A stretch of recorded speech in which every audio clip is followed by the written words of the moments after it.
Well, build 2 is a bit of a bust. even with the cut 3L axle with cap on it.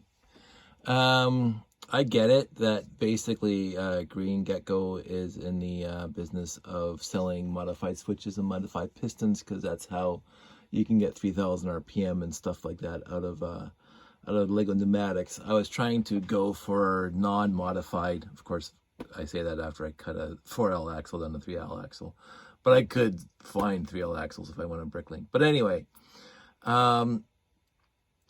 So this guy does require, this build does require, it's a two high RPM 2-cylinder pneumatic engine, and yes, you need to get the modified parts, but I was hoping to just get a slow RPM by using the basic parts, the unmodified parts. But it turns out that it's a big no. It's a medium-sized no, because it will go a little bit. Let me just pull this down and see if that started again. But it won't keep going.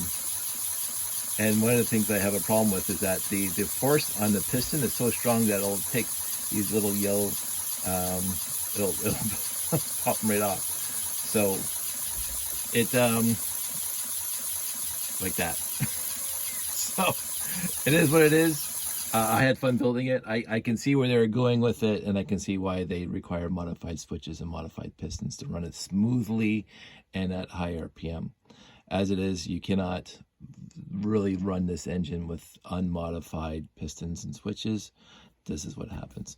And but to make this night not bad, let's put this guy back on because this guy was just so freaking impressive. And just open it up and come on, fingers, there we go. And it just goes, and it's just so smooth. And I don't know why they can't convert this to that,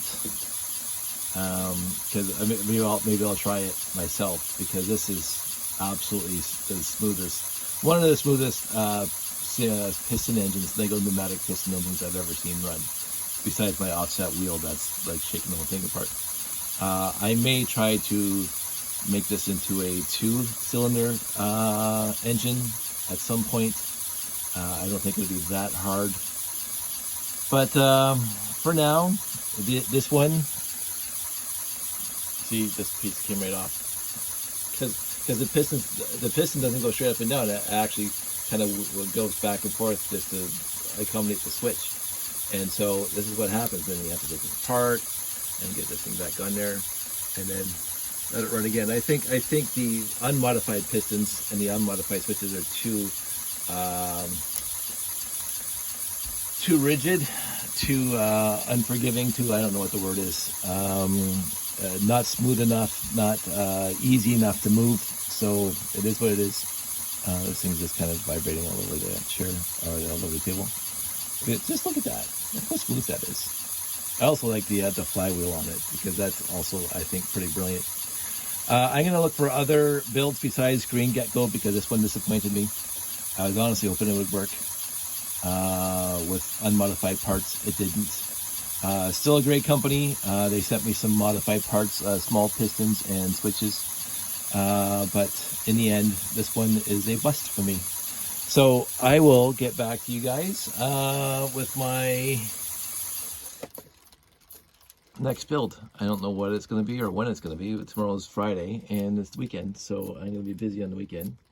I just love that. And you can see the switch, the arrow, the meter goes down, the gauge goes down every time I'm going to turn back on. There's too much milk. See what happens, see if it starts on its own. Sometimes, obviously, it doesn't. It does not. There we go. I think it was just brilliant.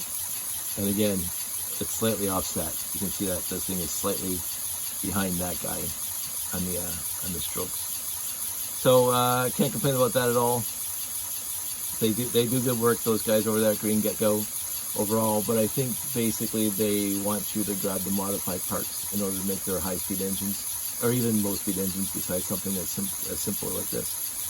I'm not in the mood right now to order more modified parts. They are expensive to get. If I want to start modifying my own, I have enough that I can try it with. But right now I'm going to try building with 100% unmodified parts if I can. And we'll see where that goes. I'll talk to you guys soon. Take care. Bye.